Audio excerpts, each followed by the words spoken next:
Então, turma, vamos começar a fazer aqui a gravação da nossa, a correção da nossa atividade, né? Certo. Bora lá. Então, mais alguém chegou aí? Tá chegando todo mundo.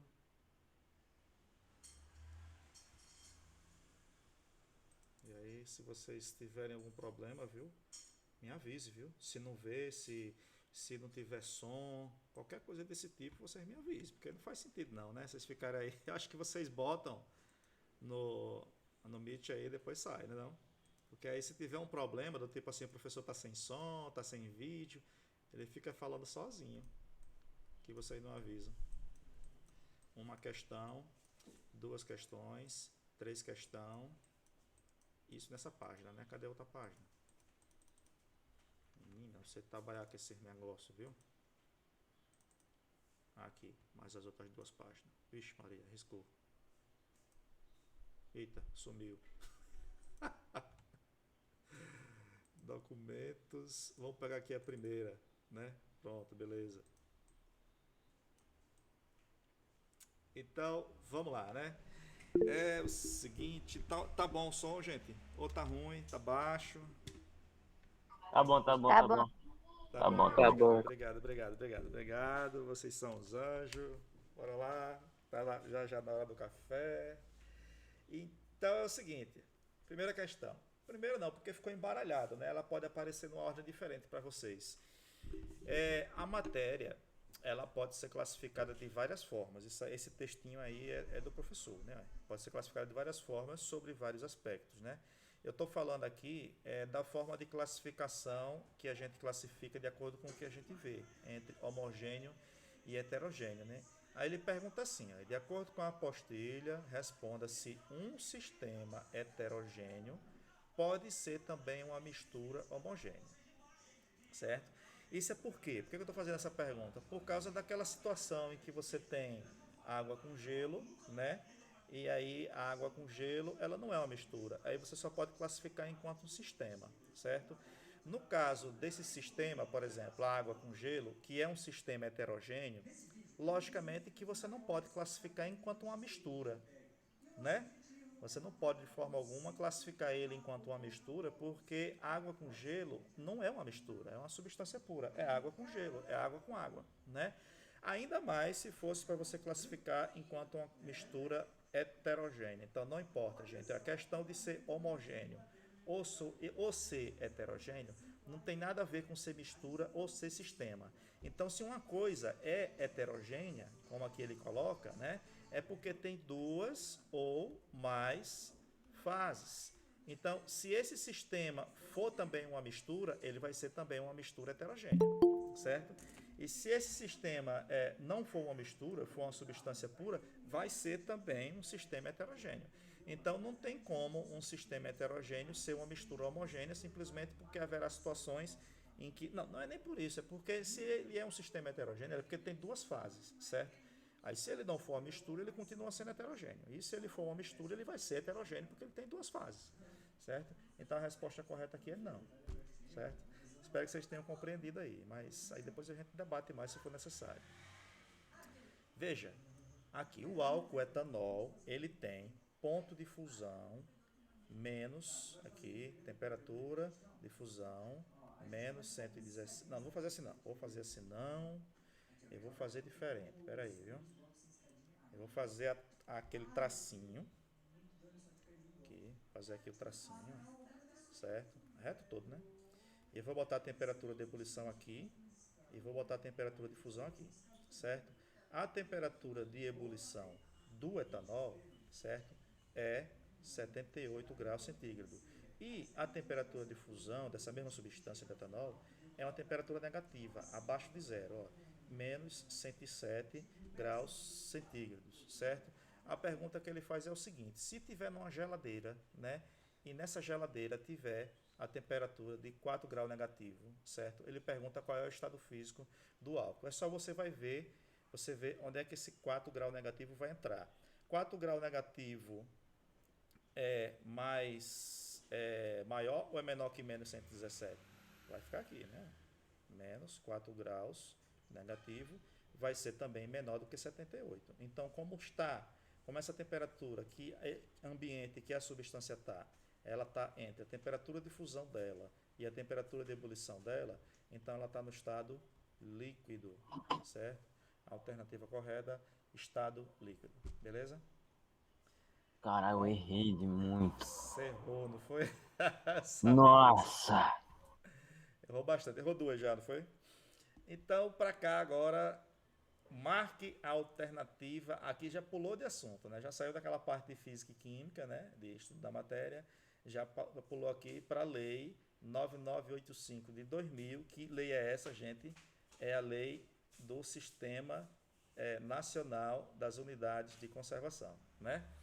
Aí, marque a alternativa com os dois tipos de unidade de conservação que essa lei cria. Essa lei ela criou dois tipos de unidade de conservação, né? A unidade de conservação de uso sustentável e a unidade de conservação de proteção integral, certo? Olha, não é proteção parcial, certo?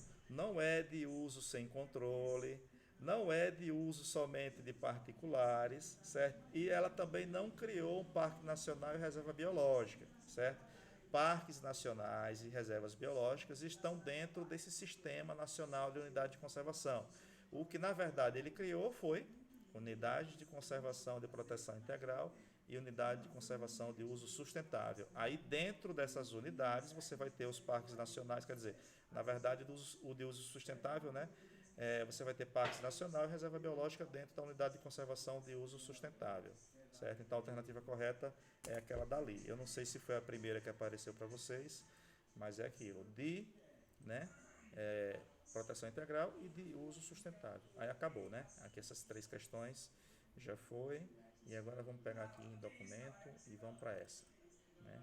Essa aqui eu vou aumentar um pouquinho, já dei um risco ali.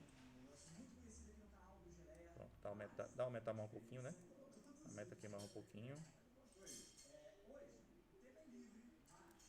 E dá uma apagadinha aqui nesse troço. E aí vamos lá, bora. Ainda sobre esse tema das unidades de conservação, né? Proteção da natureza. Se a propriedade de unidades das unidades de conservação sobre, né, a propriedade. O que é propriedade, professor? É quem é que detém a propriedade. É quem é que é o dono. Quem pode ser o dono das unidades de conservação. Então, olha, aí você vai marcar a alternativa correta, certo? Marque a alternativa correta. A unidade de conservação de proteção integral pertence a país da Europa ou dos Estados Unidos. Bom, olha, tem muita gente querendo, viu? Tem muita gente querendo ter posse desses tesouros que o Brasil tem, certo? Não apenas pela variedade de vida que tem, né?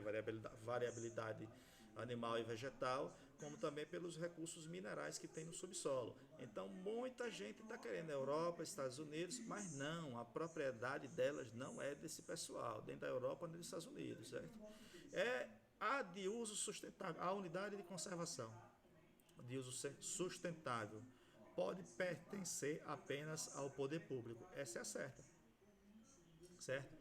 Essa é a correta. A unidade de conservação de uso sustentável, ela pode pertencer apenas ao Estado brasileiro, certo? Apenas ao poder público é quem detém a propriedade das unidades de conservação de uso sustentável. E aí, gente, vocês identificaram algum erro? Aqui. Mas tá, viu? Tá errado aqui. Eu troquei as bolas aqui. Vocês não estão prestando atenção. E também não estão aprendendo. As unidades de conservação de uso sustentável, elas podem pertencer tanto ao poder público quanto a particulares, certo? Pessoas particulares e grupos particulares podem ser donos de unidades de conservação de uso sustentável. Agora a segunda aqui, então essa não é a correta, como eu tinha falado. A unidade de conservação de proteção integral pode pertencer apenas a particulares. Não, como eu já falei, a de proteção integral, ela pode pertencer apenas ao Estado, certo? Ao governo. Então essa também está errada. A unidade de conservação de proteção integral pode pertencer apenas ao poder público. Aqui encontramos a correta. É a unidade de conservação de proteção integral que tem que proteger tudo, não admite uso, certo? Apenas pesquisa, né? Que vai pertencer apenas ao Estado e não à iniciativa privada, certo? Então essa é a correta. Então ele diz aqui na última, né, só para analisar, todas elas podem ser privatizadas. Não, de forma alguma, elas não devem ser privatizadas. Se você tivesse ouro no seu quintal, o quintal fosse seu, se você tivesse ouro no seu quintal, você ia fazer o quê? Você ia explorar o ouro ou você ia dar para alguém explorar o ouro do seu quintal? Claro que não, né? Você ia explorar o seu ouro, você ia até querer, no mínimo, tirar o ouro de lá para vender. O ideal seria você tirar aquele ouro dali para vender e você, além de vender, você manufaturar aquele ouro, fazer aliança, fazer joias, fazer instrumentos que, por exemplo, componentes eletrônicos que são feitos também tem ouro, né, para poder vender. Aí sim você ia estar fazendo o correto. Então, se você tem uma coisa no seu quintal, você não privatiza. Você tem uma riqueza, você explora essa riqueza e, se preciso for, você manufatura ela, faz os seus objetos, né? E você vende, mas privatizar nunca. Ele diz, todas elas podem ser privatizadas e pertencerem a empresas. Não, isso aí é a última coisa que a gente quer, é isso. Certo? Privatização de nossa riqueza, da riqueza que está no seu quintal, nem a pau. Última aqui, né? Pouco tempo antes de Bolsonaro assumir a presidência, o governo federal demonstrou, isso aí eu tirei lá daquele artigo que tem, né? daquela matéria de revista. O governo federal demonstrou seu ataque a unidades de conservação na Amazônia de forma mais contundente, né? Aí em 2012 ele fala do governo Bolsonaro, depois ele vai se referir a Dilma, né? No governo de 2012 de Dilma, que é o governo, né, com Dilma, e em 2016 com Temer, já tinha algumas coisas assim, né? Foram editadas medidas provisórias para a redução das unidades de conservação, né? Atendendo à demanda de quem? Quem era que queria isso? O governo, quando fez isso, o governo Dilma, o governo Temer, e também mais ainda o governo Bolsonaro, a quem que eles queriam atender? De quem era o interesse de fazer isso? De reduzir as unidades de conservação? De quem? Do capital, que é o dinheiro, que é o mercado, para as hidrelétricas. Né? As hidrelétricas elas precisam de muito espaço para poder criar um lago grande, né, artificial, e vai alagar um monte de coisa, vai destruir com o habitat de várias espécies que moram ali, às vezes até espécies endêmicas que tem só naquele lugar, para atender essa demanda desses grupos de capital, né, a hidrelétrica, ou então outros grupos privados. Né. No Brasil, elas ainda são de economia mista, se eu não me engano, privadas e privadas e públicas, e também, bom, não vou dizer que eu não sei, porque agora me falhou a memória e aí eu precisaria consultar esse dado, mas enfim, esses lugares, essas unidades de conservação, durante esses governos, elas foram editadas medidas provisórias a fim de diminuir para atender o mercado, certo? O mercado da energia elétrica, no caso do Brasil, a hidrelétrica, que é a nossa matriz de energia. Então ele pede, sobre esse trecho da matéria, da apostila 2, né, você vai marcar as afirmações que são verdadeiras, né? E aqui entra muita questão da opinião, certo? Mas eu estou dizendo para vocês a opinião que é de interesse nosso, do povo, entendeu? Do povo brasileiro. O que é de interesse do povo brasileiro é que o Brasil detenha a posse dessas riquezas, né? Porque dessa forma essas riquezas são nossas, né? E se uma empresa vem e passa a deter a posse dessa riqueza, certo? Aí isso vai servir apenas de interesse para eles, para os donos da empresa. Então é questão de opinião. Quem tiver uma orientação de direita, que acha que deve privatizar tudo, pode discordar dessas coisas que eu vou marcar aqui. Mas a orientação para trabalhador é essa que eu vou dar aqui. Ó. O governo tem sido sempre bom, isso é verdade, para o meio ambiente. Não, isso não é verdade. Essa aqui é falsa. A gente viu que o governo Bolsonaro, Dilma e Temer não foram bons. O governo tem sido sempre ruim, também não é verdade. Olha, nem uma coisa nem outra. Nem ele foi sempre bom e nem ele foi sempre ruim. Não esqueça de que foi o governo que instituiu a lei SNUC, né? O Sistema Nacional das Unidades de Conservação. Então, o mesmo governo que tenta privatizar, certo? É o governo que criou a lei que tornou capaz a proteção desses ambientes, certo?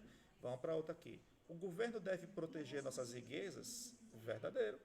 O governo deve proteger nossas riquezas, ao contrário de por exemplo, dos governos atuais que fazem o quê? Que tentam entregar essas riquezas para até governos estrangeiros e dizem assim que esse tipo de coisa não é para estar na mão do Estado, sim, mas só se for o Estado brasileiro, porque se for a Noruega, pode estar na mão do governo da Noruega. Se for na mão da China, pode estar na mão do governo da China, como foi o caso da privatização de partes da Petrobras, onde eles usam esse argumento, o Brasil, o Estado brasileiro é grande, ele não pode ficar com essas riquezas, ele tem que privatizar, certo? E privatiza para quem? Para o governo de outro país, né? Isso não está certo. Então o governo deve proteger nossas riquezas. O governo deve sempre usar nossas riquezas a favor da população. Lógico, isso aqui está certo. É para isso que elas existem. Essas riquezas são nossas, entendeu? Ela é do povo, certo? É do Estado brasileiro e o governo deve usar essas riquezas. Por exemplo, os royalties do petróleo, né? Toda aquela dinheirama do pré-sal que privatizaram era 75% destinado à educação, gente. Certo? O plano do governo Dilma e Lula era que 75% da riqueza do pré-sal fosse destinada, dos royalties da riqueza do pré-sal, fosse destinada à educação, certo? Uma fatia bem grande, né? Então, e 25% para a saúde, né? 25% para a saúde. Olha o absurdo, isso aqui dos royalties, né? Então, os royalties do pré-sal, certo? Pirambu recebe royalties, né? 75% seria para a educação e 25% para a saúde, né? Então, para isso que servem essas riquezas. Né? E isso não aconteceu por quê? Por causa dessa questão aqui do capital, do mercado que se interessou e acaba corrompendo deputados, senadores, certo? Vamos lá. O governo tem sido bom em alguns momentos e ruim em outros. Sim, isso é verdade, certo? Por que eu faço tanta questão de dizer isso? É para vocês terem a consciência de que a vida real não é como na novela, certo? E nem a novela é assim mais. A vida real, o bandido, ele é um pouco de mocinho e o mocinho também é um pouco de bandido, certo? Então não existem pessoas, nem instituições, nem governos 100% ruim ou 100% bom. Até o governo Bolsonaro, você ainda pode apontar, dentre de 1001 coisas ruins, uma coisa boa, certo? Eu mesmo não sei qual é, entendeu?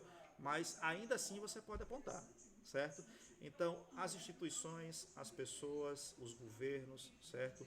Os grupos, eles não são como na ficção científica ou na literatura, onde tem o mocinho que é todo bom e o bandido que é todo bandido, certo? É disso que eu estou falando. Então é isso, gente. Como isso aqui trata-se de uma gravação, eu vou pausar a gravação, certo? Vou me despedir no vídeo aqui. Então fica aí. Um abraço para quem assistiu essa aula e eu vou parar aqui a gravação. Tchau.